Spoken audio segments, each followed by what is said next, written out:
Well, Sam Rose is the acting director of UNRWA Affairs in Gaza, and he joins me now. And Sam, I mean, our reporting, the statistics are speaking for itself here when it comes to the number of people starving to death at the hands of the Israeli government's siege. And what we're hearing now is that doctors, journalists and aid workers are becoming unable to function as they too are dying of starvation. Tell us about the situation for UNRWA and for your staff.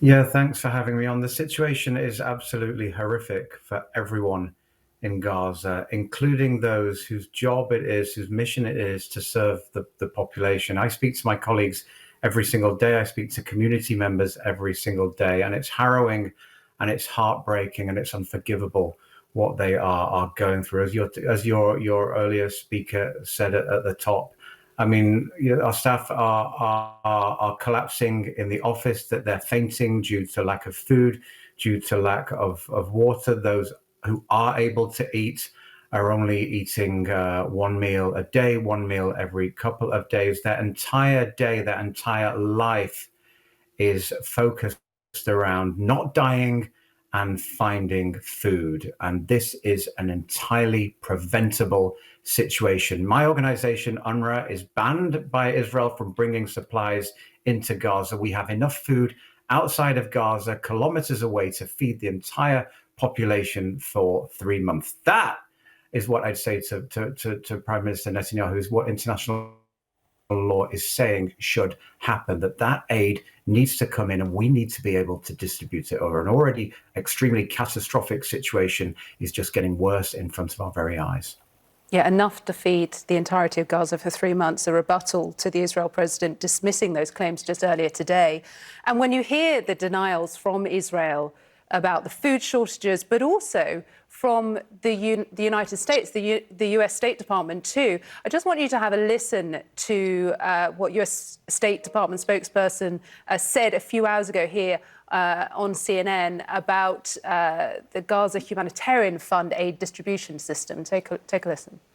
Fact is, Israel and the UN, your report noted, had a convoy move in within the last few days, which was also taken, and where there was also violence, with 30 people being killed around a UN convoy.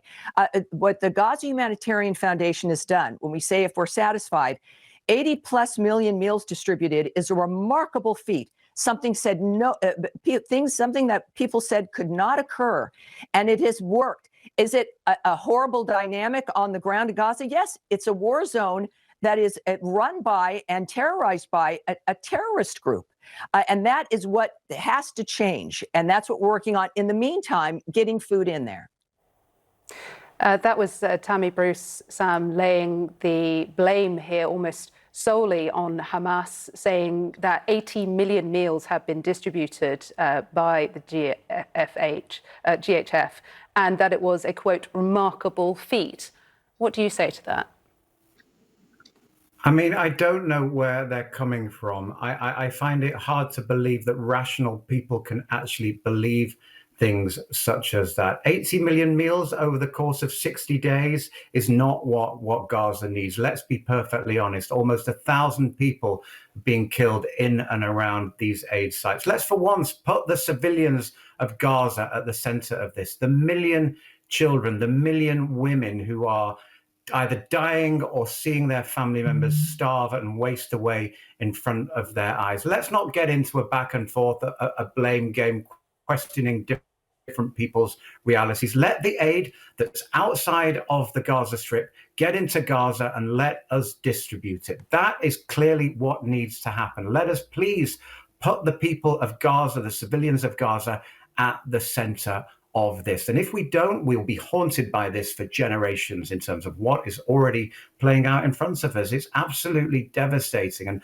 and harrowing to hear claims such as this, when we can see from the images, from the testimonies, from the video clips, and there'll be worse tomorrow, we can see what's happening in front of our eyes. We don't need these counter realities telling us something different, because that is not the reality situation for Gazans right now, I'm afraid. And Sam, political will is needed, and it does appear to be sorely lacking in this moment. If governments, if those in power do not act now, today, what do you anticipate a month from now? I mean, shame on them if they do not act today. A month from now, there will be more people killed. There will be more people starved. The pieces that we have to pick up from this will be more devastating. We're already going to be haunted for years by this. Let's make no mistake. And if the world, when presented with these facts, these evidence, isn't able to act, then it also has massive ramifications for humanitarian action and for international legal frameworks around the world if we cannot be seen to be acting in the best interests of civilians who are suffering beyond belief. So there's human impact, there's psychological impact, and there is longer term impact in terms of what this means for the world's ability to look at the population of Gaza in the eye and say, we did everything that we could to save you. All right, Sam Rose, Acting Director of UNRWA Affairs in Gaza, thank you so much for being with us. Thank you.